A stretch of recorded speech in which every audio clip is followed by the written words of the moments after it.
cette commission régionale, cette commission qu'on appelle mécanisme conjoint de vérification. C'est ce mécanisme-là qui doit se rendre sur le lieu.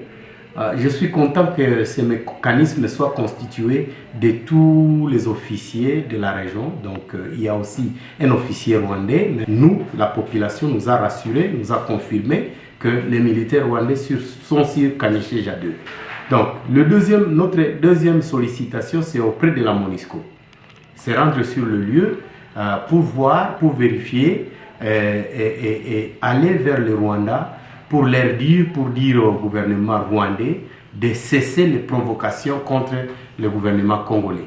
Et la troisième action, c'est vers les militaires congolais qui doivent continuer à maintenir la bravoure dont ils sont fait montre il y a quelque temps. L'actualité sur le plan politique reste dominée par l'affaire auto-exclusion du G7 de la majorité présidentielle ainsi que ses conséquences. Après cette vague, l'heure est au repositionnement au sein des partis politiques. Chacun devra clairement clarifier son appartenance. Hormis les partis politiques de la majorité présidentielle, des membres du gouvernement de cohésion nationale issus de l'opposition républicaine ont également réitéré leur soutien au chef de l'État à travers un communiqué de presse signé conjointement par Omer Igwake, ministre de l'Habitat et Urbanisme, Germain Kambinga, ministre de l'Industrie, ainsi que Thomas Louaka, ministre des Pétantiques. Entre-temps, la majorité présidentielle a pris acte du départ du G7 et appelle le chef de l'État à convoquer le dialogue. Quel sens a donné à ces échanges? Les réactions proviennent de partout. L'initiateur de la campagne Bissot y avait apporté sa contribution devant la presse lors du récent plateau Bissot. Suivez l'ambassadeur Jean-Pierre Moutamba. La question que je commence à me poser moi aujourd'hui pour ceux qui refusent le dialogue, c'est que qu'est-ce qu'ils veulent avoir à l'issue de ces dialogues. Si vous vous dites, nous pensons que vous voulez tricher, vous vous dites, moi je n'ai pas besoin de tricher, mettons-nous ensemble, puisque nous parlons par personne interposée. Mettons-nous ensemble, parlons, dites-moi comment vous pensez que je vais tricher. Non, le dialogue se fait à travers les télés. On passe à telle télé, on passe à tel communiqué, mais les autres disent, mettons-nous ensemble, dialoguons. Et je pense que c'est très important cela. Si un peuple, la force de l'Afrique, c'était l'arbre à palabre. Quoi qu'il arrivait, les gens se mettaient ensemble. Aujourd'hui, nous devons aussi être capables de faire ça, de palabrer. Si on dit dialoguons, alors dialoguons et inscrivons dans les sujets, c'est les sujets qui fâchent. Je sens aujourd'hui qu'il y a un besoin réel que les acteurs politiques mettent de côté leurs ambitions, voient le Congo, se mettent ensemble, discutent et qu'on avance, qu'on reconstruise, qu'on rebâtisse notre pays. Cette émission a été diffusée plusieurs fois sur les antennes de BON Télévision. Dialogue, oui, du moins pour ceux qui soutiennent cette démarche comme moyen de sortie de crise.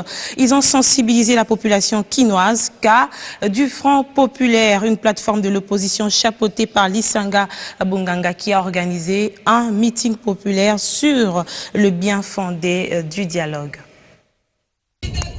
C'est sous un soleil ardent que des centaines de militants de l'opposition favorable au dialogue étaient venus soutenir cette idée de rencontre entre Congolais pour baliser l'avenir du pays. Face aux enjeux politiques de l'heure, le Front Populaire se rallie à Étienne Tshisekedi et sensibilise pour le dialogue comme le propose aussi la majorité au pouvoir, mais souhaité avec une médiation internationale.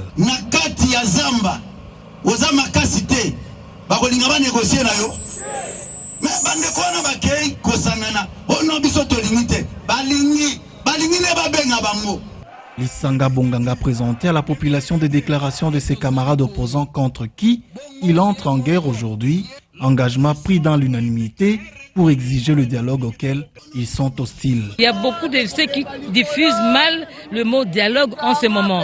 Ils disent partout que oui, le président Tshisekedi ne veut plus du dialogue. Non, ce n'est pas ça. On voulait bien expliquer aux gens qu'il n'a pas dit non au dialogue. Mais pour le dialogue, il est toujours partant sous la médiation de la communauté internationale. Que les gens se détrompent, Tshisekedi est toujours pour le dialogue. Les dialogues que nous voulons obtenir, comme vient de dire le coordonnateur du Front Populaire contre la violence constitutionnelle, c'est-à-dire la sécurisation du processus électoral, un nouveau fichier, c'est-à-dire le processus proprement dit électoral, le nouveau fichier électoral, le calendrier électoral consensuel, un climat apaisé avant et post-électoral, voilà. Le Front populaire va poursuivre la sensibilisation dans toute la capitale au sujet de sa proposition du cahier de matière qui ferait l'objet du consensus pendant les pourparlers et met en garde contre les causes non avouées des opposants hostiles au dialogue et met en garde contre toutes les causes non avouées des opposants hostiles au dialogue. Dans 2 semaines. Et oui, tout ceci démontre que ça bouge au sein des partis politiques. Désormais, les militants du PPRD doivent s'habituer au café de presse chaque vendredi dans toutes les bases. La dernière rencontre a mis l'accent sur la décentralisation. Cette démarche vise à redynamiser et solidariser le parti. Henri Movasakani poursuit le café politique chaque vendredi au Parti du peuple pour la reconstruction et la démocratie. L'interfédéral de Kingabwa, Lingwala, Maluku et Gombe, chacun n'a eu qu'un terme pour les échanges, la décentralisation. La décentralisation, c'est la volonté de la Constitution. Et nous, en tant que parti politique, nous avons l'obligation aujourd'hui d'expliquer à notre population pourquoi il y a décentralisation, d'où vient la décentralisation, et quels sont les avantages de la décentralisation. C'est les thèmes importants que le secrétaire général du parti, camarade Henri Mova, nous a chargé de communiquer à toute la population dans les 24 communes. Les désaccords au sein de la majorité présidentielle étaient explicités par le secrétaire permanent du PPRD, Dunia Kilengue. Alors, un groupe de camarades, de partenaires, pense marcher à un courant contraire, pour nous, c'est une façon de dire qu'ils ne sont plus avec nous. Nous leur demandons de comprendre que la politique avec constance est mieux pour la génération future. Les femmes ont leur part au PPRD. Il leur est demandé de contribuer à la solidarité du parti. Donc je voudrais que les femmes qui sont avec moi depuis plusieurs années sachent que au niveau du PPRD, il y a un chantier qui les concerne. C'est d'abord leur fidélisation, leur réimplantation et aussi le recrutement des nouveaux membres. Une grande marche de soutien à la tenue du dialogue et à l'initiateur du PPRD, Joseph Kabila, sera organisée incessamment en vue de consolider les institutions de la République. Les femmes ne sont pas du reste face à tous ces enjeux politiques. Les candidates aux élections sont plus que déterminées à affronter différents rendez-vous électoraux, cas de celle du Maniema qui mettent à profit différentes étapes du processus électoral. Grâce à une formation, les potentielles candidates viennent de mûrir leurs connaissances en matière électorale.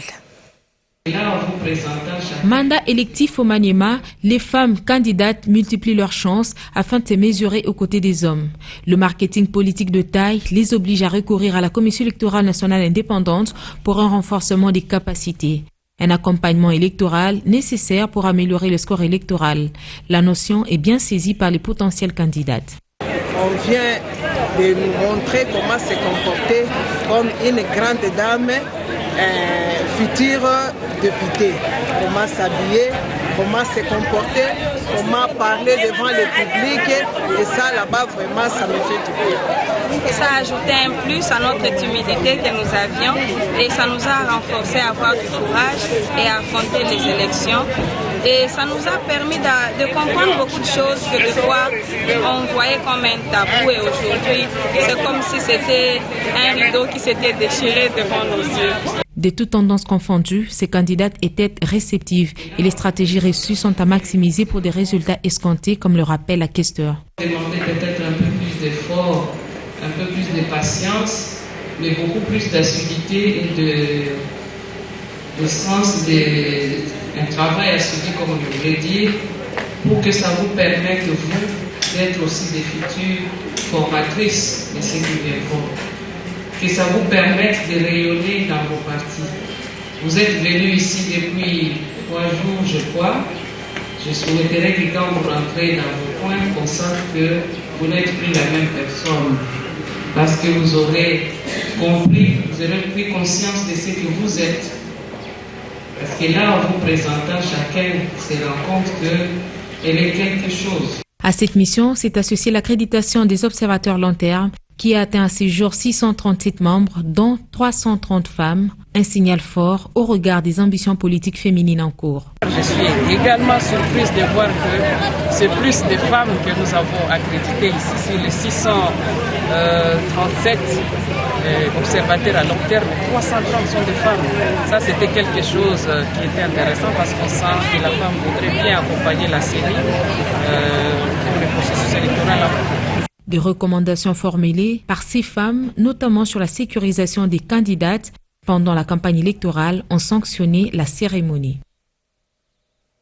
Et la maternité ne lâchera pas toutes ces femmes ambitieuses de la République démocratique du Congo pour ne pas passer aux côtés de leurs objectifs. Les femmes doivent s'accommoder aux nouvelles mœurs. Avec l'avancée de la science, toute femme activement sexuelle doit en principe recourir aux méthodes de planification familiale. Une gamme des méthodes est pour se faire mise à la disposition des femmes pour leur permettre d'avoir des enfants voulus en temps voulu. Grossesse, naissance, croissance, ainsi va le cycle de la vie. Et pour réussir harmonieusement ces stades vitaux, il s'avère impérieux de faire une bonne planification. Domaine très important pour le bien-être d'une personne à l'âge de procréer et pour le développement de la société. Ainsi, les naissances désirables au temps voulu sont des atouts pour qu'aucune femme n'ait perde la vie lors de l'enfantement. Mais à une condition qu'elle opte après consultation pour une méthodologie parmi les moyens contraceptifs disponibles. Au centre Bongisa Libota, dans la commune de Kalamou, c'est une rencontre régulière des femmes. Elles viennent se faire consulter pour des problèmes de santé sexuelle et de la reproduction. Des consultations que fait aussi cette femme, mère de 3 enfants, qui voudrait, elle, bénéficier des avantages de la contraception. Lorsque je suis arrivée dans ce centre, on m'a demandé de faire un test de grossesse dont les résultats étaient négatifs. J'ai aussi reçu des explications sur les méthodes contraceptives. J'ai choisi l'implant pour une durée de 5 ans. Je suis mariée et mère de 3 enfants, mais l'écart entre mon 2e et 3e enfant était très court et cela m'a poussée à planifier pour me permettre de faire autre chose. Des méthodes dont la plupart sont réversibles, mais le choix d'une contraception devrait se faire au-delà des préjugés.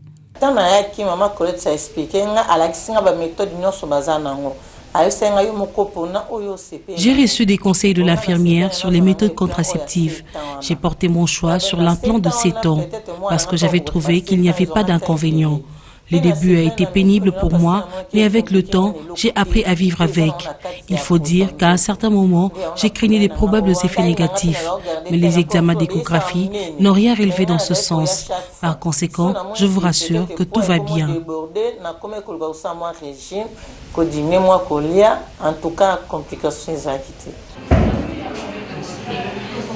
Les non-plats, c'est pour 7 ans. Donc la femme a fait avec ça 7 ans. Et aujourd'hui, elle est venue pour qu'on retire. Bon, elle voulait une autre méthode. C'est pourquoi elle veut. D'abord, elle va causer avec son mari. Et puis après, elle va. Celle que je venais de retirer, c'est 6 tiges. Les non-plats, c'est 6 tiges. Donc ça prend quand même un peu de temps. Ça peut prendre, tout au plus 30 minutes, ça va. Une bonne contraception, selon la durée et le choix, se fait en accord et en harmonie avec le système organique du corps de la femme. Elle fait d'abord son test. Le test est négatif. Et que nous n'avons pas tenu compte du jour qu'elle a eu le rapport sexuel. Tout ça, ça compte. Or, le rapport sexuel, le test de grossesse, s'il faut le faire et avoir un très bon résultat, il faut attendre au moins tout au plus 2 semaines après le rapport sexuel. C'est à ce moment-là que vous avez un bon résultat. Mais s'il s'avère que la femme, elle peut être aussi muette sans pour autant nous dire qu'elle a eu des rapports sexuels, et nous faisons notre test et que le test est négatif, et nous insérons l'implant, vous remarquerez la femme revenir après, non, je n'ai pas vu de règles. Quand une femme vous dit qu'elle n'a pas eu ses règles, il est censé de faire encore le test des grossesses. Nous faisons le test des grossesses. À ces moments-là, vous remarquerez que la femme est enceinte. La planification familiale demeure un indicateur efficace de la sexualité responsable. Il est donc conseillé aux femmes d'approcher les services de planning familial afin de bénéficier des informations et conseils utiles pour une bonne prise en charge.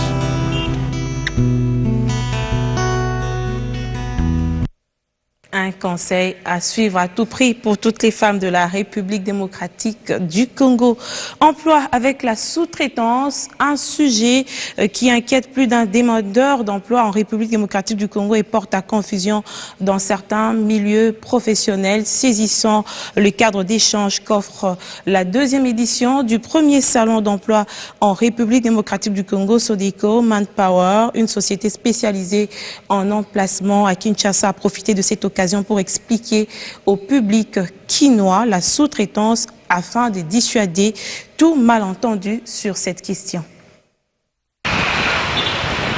La sous-traitance, qualifiée par plus d'un d'exploitation de l'homme par l'homme, crée le débat en milieu professionnel de la RDC. La tenue de la deuxième édition du Salon de l'emploi en RDC était le lieu pour la société Sodeco Manpower d'éclairer la lanterne des demandeurs et créateurs d'emplois sur cette matière. C'est un thème qui est aussi appelé à évoluer parce que nous avons une réglementation qui est en train d'être faite pour permettre à ce secteur d'être mieux régularisé et où tous les acteurs sont présents. Donc c'est un secteur qui fait couler beaucoup d'encre et il est important d'apporter sa noble contribution à tout le monde pour pouvoir comprendre ce qui se passe. Sodeco, en tant que grande entreprise de la place dans le secteur, se doit de protéger les agents aussi et de montrer aussi à l'opinion publique que vous pouvez faire les choses correctement. Allez interviewer des agents de la Sodeco, demandez s'ils sont exploités, vous verrez que ces agents sont payés chaque mois et bénéficient de tous leurs droits sociaux. Donc il y a moyen de faire les choses correctement. Nous appelons maintenant ceux qui ne le font pas à vraiment faire un effort pour pouvoir le faire parce que en RDC, on peut travailler en respectant les lois. Sodeco, maison spécialisée en emplacement, veut répondre à un besoin croissant de main-d'œuvre qualifiée et performante sur le marché local. Autre tâche assignée, le renforcement des capacités des demandeurs d'emploi et du personnel des entreprises afin de garantir les meilleures performances et optimiser la productivité. On va finir avec le sport. Poursuite de la première journée de la Linafoot sur le site ouest à Kinshasa. RCK a battu Vutuka par 2-0.